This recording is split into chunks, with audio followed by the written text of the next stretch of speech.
Welcome to the 8th episode of Tea and Talks. We will be your three hosts for the day. Hello, I'm Omema. Hi, my name is Imaan. And my name is Lina. So today the topic we're going to be doing is peer pressure. Now before we continue, this is actually a topic we had covered for our very first episode. However, due to some technical difficulties where we were unable to air it, so we thought we'll revisit the topic since each time we we ask for suggestions on which topic to do next, peer pressure is very highly requested. So we'll just go and revisit that again. So just to give a quick general definition of peer pressure, it's basically when you're influenced directly by your peers or people from your own social group. And it's about the impact that that influence can have on you as an individual, where it can result to you changing your attitudes, behaviours, or even values to conform to the influencing party. Yeah, what Lina said, it's literally, I think the term peer pressure is pretty self-explanatory. It's just being pressured into doing something that you probably don't want to do. See, but then there's the question, when does peer pressure actually start to affect you? Because, I think it's kind of more of a constant thing, but what do you guys think? I do think that everyone does experience peer pressure at some part of their lives, but I think it has the strongest influence on you in your teen years. Why would you say specifically your teen years? I think teen years because that's when you try new things, when you stop doing things, when you start high school. So I think it's just kind of developing into a different But then life. don't you try new things throughout your life anyway? I think when you go into year 7, it's kind of, you get more, not freedom, but you kind of get to get involved more with the social side of life. So I think what Imaan means is from that age, when you become a teenager, you start to really become more exposed to the social constructs in a sense, and you become more aware. I think it might be more aggressive when you're a teenager, but I don't think that it's just then, because it can be aggressive at any point. It depends on your experiences. I think as well it can be experienced when you're a child as well. That I think we're constantly always asking for social acceptance, and we always want to kind of feel like everybody else. So I don't think it's just when you're a teenager.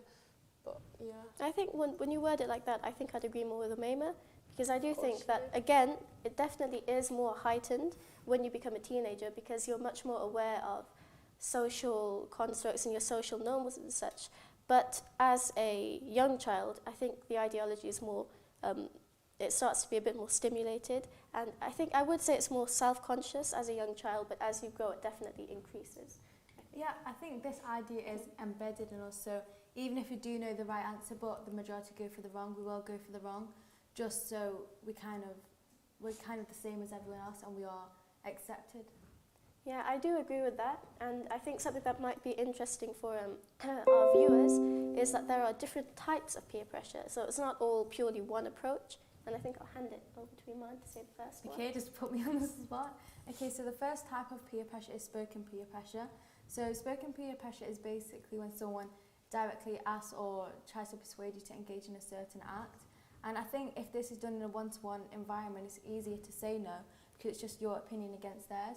But if it's your voice against the whole other group, then it's hard to say no, because that just, all the people just kind of add to the pressure. It decreases your confidence a lot to stand up for your own opinions, definitely. Yeah, on the flip side of that, there's also kind of unspoken peer pressure where it's not as direct and it's not kind of as blunt, because it's more kind of underlining and a lot more subtle.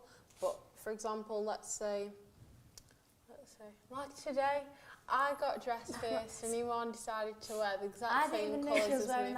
I was even going to wear the same scarf, thankfully I took it off. Exactly, so you were going to copy me? Basically, they both coordinated their outfits without telling me. Yeah, so. we don't, sorry. Yeah, that was very we don't kind. really That's like very you unkind. that much, sorry. But it's kind of like that, it's sort of things like that as somebody else might do it, so it's kind of expected, oh, you should do it too, because it's more normal, or it's kind of the social norm, so you just go along with it, even if you're realising that you're doing it or not. Yeah, that's pretty much sums up unspoken peer pressure quite well. That's what I was meant to do, that's yeah, why. Thank you for that. Moving on. I think, sorry, my voice is really blocked right now. I think another type of peer pressure is direct peer pressure, and this one's much more behaviour-centric.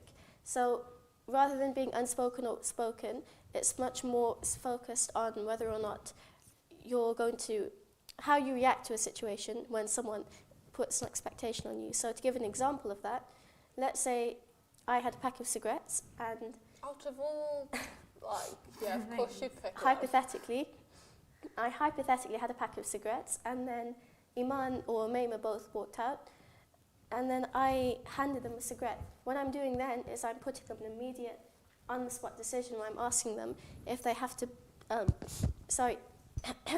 I'm asking them to immediately conform to what I'm expecting them to do without verbally saying anything, and that immediately puts people in a much more difficult decision, a difficult position where it's much more difficult to make a decision or Because to reject that ideology. You're just expected to do Yeah, or it. that so you action, because it's much harder, isn't it?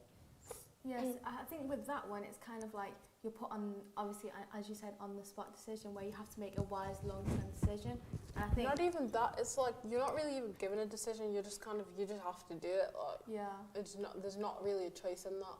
Do you know what I mean? So the last type of peer pressure is, what was it? Indirect peer pressure. Indirect. So that's basically when you say, for example, if you're over here, a group of friends talking about, say, a party that's happening on Friday, and which involves alcohol, you're going to feel that, well, most people feel that sense of like, oh yeah, I'm going to have to experiment with that just to feel kind of accepted. And I don't know, I just feel like there's kind of a normal that's been made in, well, mostly schools that people have to follow, kind of. Yeah, I think the more we speak about the different types of peer pressure, the more it links very well with the 3 different stages of conformity. So for those who may be unaware, conformity is when an individual or a small group of people's behaviour is influenced by that of a larger, more dominant group. So the first stage of conformity is internalisation, and this is when you look to the majority's views or beliefs because you're unsure of how to conduct yourself personally. So I think this tends to happen more when you're in a situation and you're very unfamiliar with the environment because you're not too sure how to act. So you want to see what behaviour other people are displaying and then mirror that and display it yourself. So the second stage of conformity is compliance. So this is all about accepting others' views as your own. So I think this one, again, is, I think people do tend to do this just so they're not ostracised and they don't feel left out, and just, again, just to be accepted. And I think the common thing that we do see in most types of peer pressure is just that need and want to be accepted.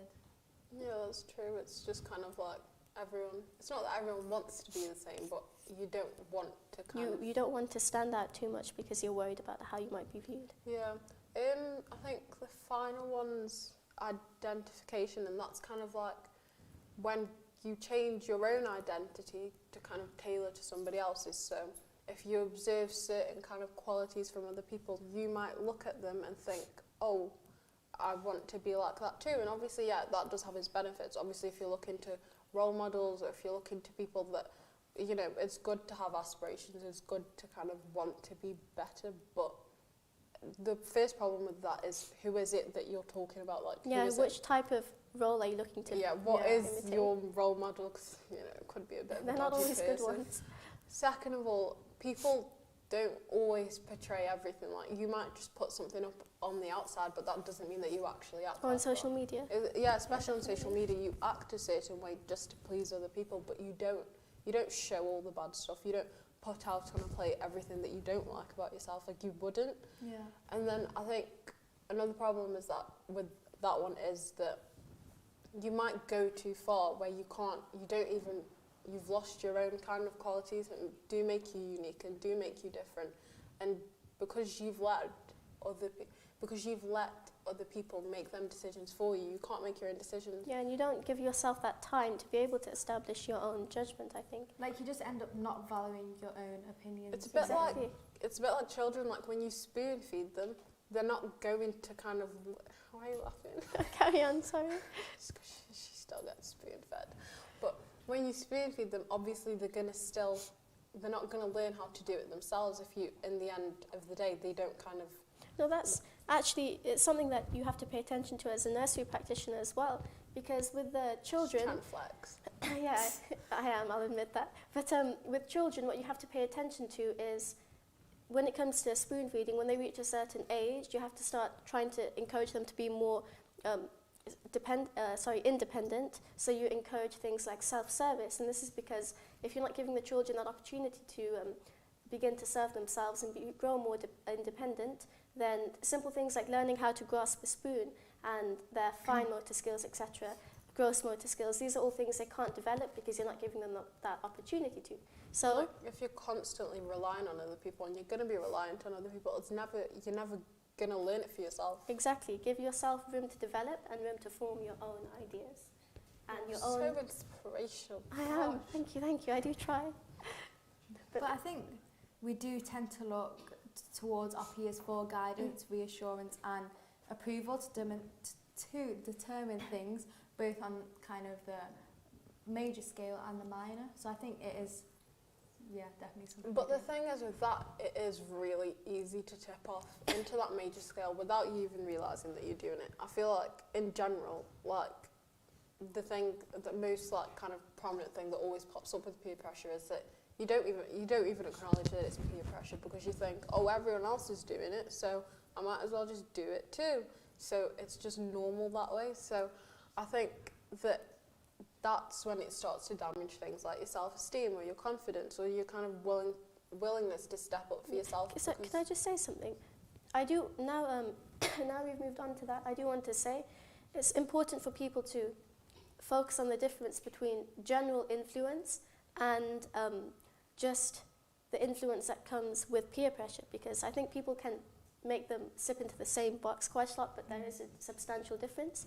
Because as Omema said, peer pressure, the results of that will damage your self-esteem, confidence, and things like your willingness to step up for oneself, you said. But influence, just in general, isn't always going to be the same, because general influence and social influence needs to be separated from peer pressure. Peer pressure is typically more negative, I think. Yeah, it's like when your parents tell you off that, they're influencing you to do the better thing. When you say no to them, you're not going to say no to them in a way of like, I'm not letting you pressure me. Yes.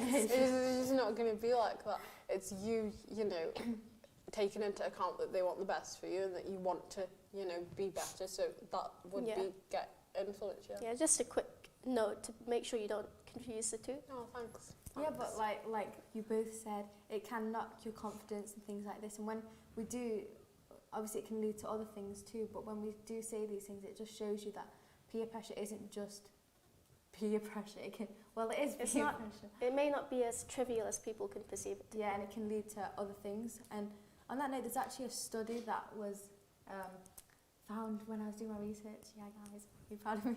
But so this study estimated that every day 2,500 teens choose to abuse some type of pain. She wrote these numbers on a hand, by the way. She don't remember. No, I think this was in 2016. Oh, that was 2006, sorry. I love how she says 2006. I personally haven't heard it said. I usually say 2006, but it sounds much better to say. I might start saying that. Oh, they're embarrassing me. But anyway, every day 2,500 teens choose to abuse some type of pain reliever for the first time, and about 1/3 of these respondents reported that they felt pressured into trying them. And I think that, again, when we obviously showed these statistics, it just shows that peer pressure can have such a severe effect on people who are targeted by it. I'm just going to try to do the maths for one. No point.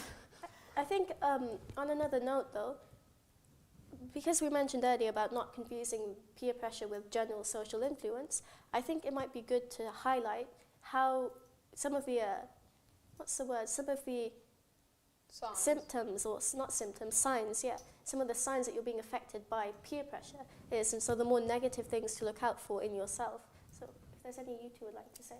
I mean, obviously there are a few, like, it cuts off your own self-development because you just start to rely on other people's opinions and how other people look at the world in general. So I think you just lose that part of yourself that actually shows that you are you, if you know what I mean. But definitely, you're you. Thank you for that. I think so. Losing your own sense of individuality, definitely. Yeah. In those words. It that way. Yes. Anything you'd like to contribute? Contribute. No, thanks. Okay, let me think of something. Well, thank you for that, Omema. That was so informative. So personally, I think like Imaan said, when you start to notice, you feel like your own sense of self-development's being cut off, and you don't find your own viewpoints changing very much because you're not giving much attention to them, and you're rather focusing on what other people would think or how other people would view a situation, or even literally simply doing something and thinking, oh, what's this person going to think? Or Yeah, I think another one with that is you do it around different people. So some people you might voice things, and you might, different friend yeah, groups. not in like a confidence ways, because obviously sometimes you're not comfortable with people, but sometimes you may voice things and say things to certain people, but when it gets to other people, you're like, oh, I won't tell them that. Yeah. They might think something that. I think that is a way to kind of figure out if that is an effect of negative peer pressure is by seeing if it's ensuring that it's not just simply a matter where you think, oh, I'm not as close to this person, so I won't share it, but it's more when you think, actually, I don't want to say this to this person because they will think I'm very odd, or they won't really agree with my view, or they'll think it's weird. So not just I'm not close, I won't share this information, but when you specifically feel you have a very low sense of self-confidence to be able to share certain things with that particular group or that particular person. That's definitely another one. I think going back onto your question, about the negative signs of peer pressure, I think another one is you might stop doing certain hobbies because it's not deemed as cool, or That's a really big one, isn't it? Especially nowadays. Yeah. I'm just looking at it, it's like I wanted to add to that. You are actually, but... No, I'm sorry. What a shame. Actually, there's someone I know who has that particular thing, and that is they were really involved in knitting. They really enjoyed knitting, but they stopped because their friends at school would tell them, oh, that's a grandmother's hobby. Why are you knitting? That's literally what was said to them, and I felt really saddened when I heard that. But they now no longer knit, and they used to be really good. And that's a perfect example, actually, of what Imaan said, because it is very true. When you start to give less value to what you personally like to do and put that aside because you think, oh, hey, I shouldn't do this, they won't find it cool. That's something you should do your best to avoid at all costs, because you can't allow others' opinions to determine what you do in your life and what you like. And everyone's entitled to their own interests and their own hobbies and such. So that's a very negative sign of peer pressure, and it's something you should really work hard to avoid. Anything else, Omema? No, I think soon it comes, like, kind of rejecting it kind of comes with maturity sometimes. Obviously, it depends on the situation. It depends, who you are and kind of your confidence with it. But I think it does just come as you grow up, because when you're younger, you do want that, and you do want people to kind of, you want to blend in. Like, think of when you go to the shops, everyone looks the same. Wait, what? No, everyone looks the same, but everyone's dressed the same, everyone acts the same, everyone talks the same. Do you get what I mean? I don't think you get what I mean.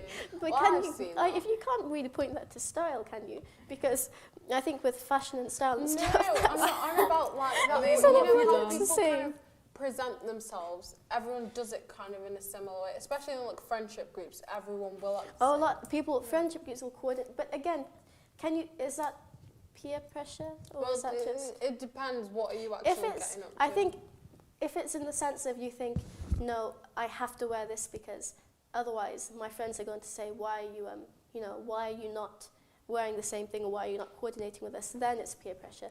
Just in general, if you're a group of friends that like... Just be influence, yeah, because I know some people who like to just match their outfits because as friends they enjoy going out together, or whatever their idea behind it is, they like to match their outfits. But so I wouldn't say it's always like them two. Again, these two matched outfits without telling me because... No, We're not that's part not of the true. friendship group, but to be fair, I'm not friends with you either, so I don't know how that makes sense. It's mutual. Anyways. This is purely a business relationship, so we'll stick to that.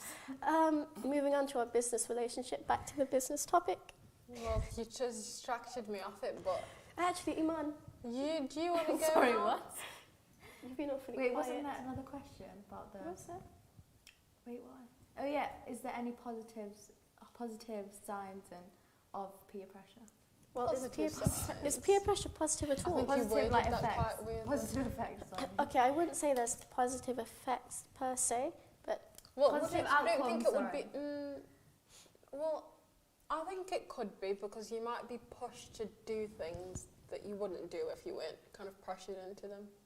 Do you know what I mean? But that doesn't sound very positive. No, let's say, okay, you were really scared of...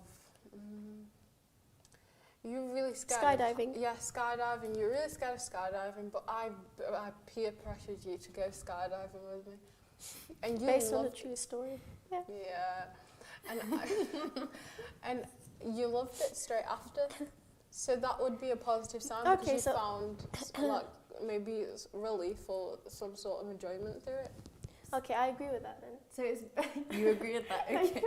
So it's basically like, okay, I'm just answering my own question, but okay. So it's like kind of allowing you to try what Try I'm new saying. things. She's is that trying. what Yeah. you're trying to say? It allows you to try new things and things that you haven't done before. So I think from that side, it can be positive. Oh, yeah, I think to summarise that, You thought I would couldn't say- think of one. Wow. to summarise that, I would say that I think that depends on the individual. So if you're someone who is, as long as you know when to properly draw the line and you're firm enough in your own morals or your own values, or you understand enough about yourself to know what you do and do not want to do. If you're someone who has that steady base and foundation as a character and as an individual, then you will be able to shift things that may have been negative to something that could have a positive outcome. So it's all based on how you will perceive, respond and react to a situation. So Yeah, like you said, it is based on the person and it is also based on what you're being pressured into. But, you know, that also takes into account that it can be difficult sometimes. It can be difficult to back away if it is a negative situation. But sometimes, I'm not saying like in all instances, but sometimes, even when it is a negative one, you may learn from it just because you made that mistake that one time. You know, everybody makes mistakes. don't. Yeah, I'm not going to carry that on, but everyone does make mistakes and you do learn from them eventually, you know. Hopefully. Yeah. Omema hasn't got there hopefully. just yet, but she'll manage one day. I'm just on the border. But I think on that note, though, we should address what you can maybe do if you're in a situation where you really can't, you don't have enough strength or you don't have enough confidence to directly reject something. And because going by the statistics Imaan mentioned a while back about people abusing, was it pain relievers, that was something that obviously is extremely dangerous. And going back onto how peer pressure can lead you to engage in drinking, smoking, or even illegal behaviours such as going on a more drastic scale, robbing places and such, and really severe crimes. It's important to be able to find a way that can give you kind of an escape route in a sense. So for teenagers, what we'd say is... Especially from the start, because once you get in there, Exactly, it's quite hard to dig out of it. Oh, before I carry on, going off that, never tell yourself it's a one-time thing, I'll let it pass. That's just something... It's never a one-time thing. It's You never may gonna think, be a one-time okay, thing. just once is fine, next time I'll say no, but you don't ever want to engage in any behaviour that you don't think is right, not just that you're not comfortable with, but we all have that inherent sense of what's right and wrong, what we should and what we shouldn't do. So if you know there's something that you shouldn't do, don't let it pass as a one-time thing. It's better to avoid it entirely.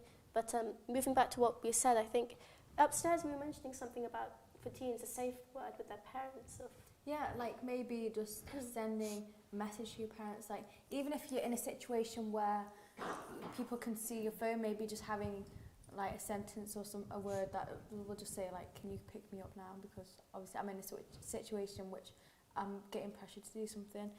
So yeah, I think that would be a good way to try and remove yourself from the situation.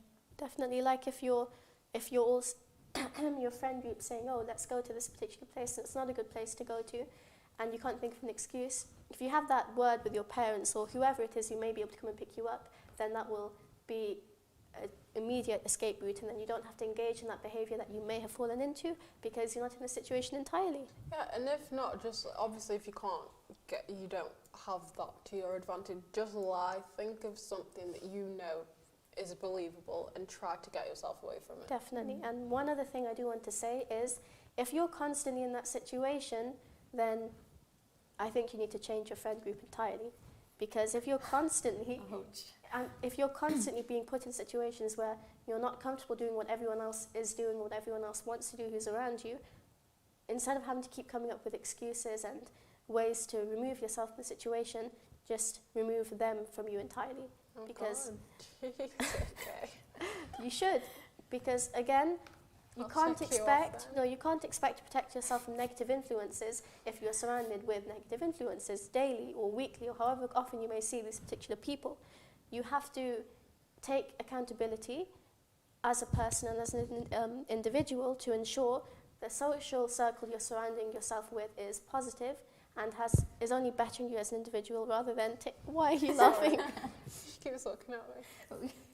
I Yeah. don't know why. Ensure it's a social circle that is better for you as a person and that adds to you in beneficial ways and doesn't take away from you as a character, as an Basically, individual. cut toxic people out. Get I was rid of avoiding them. the word toxic. I knew you were. I could tell, but But you're welcome. I think, Imaan, you said upstairs how important it was to talk to people. Yeah, I mean, I think we have kind of spoken about how severe peer pressure can go. Why are you looking at me? Because I'm listening to you. Yeah, how severe peer pressure can go, and it can lead to things like getting severe anxiety or depression and things like that. And obviously, what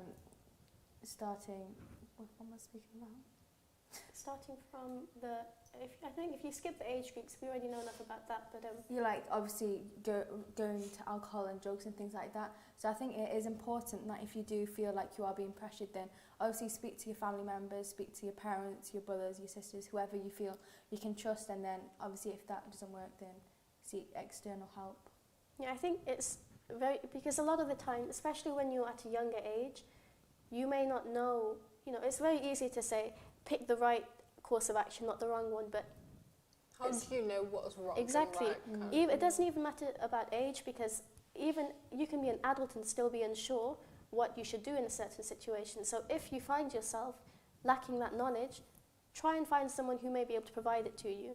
And it's very important to communicate, because honestly, that very cliche, actually I'm not going to say it, but communication is very important.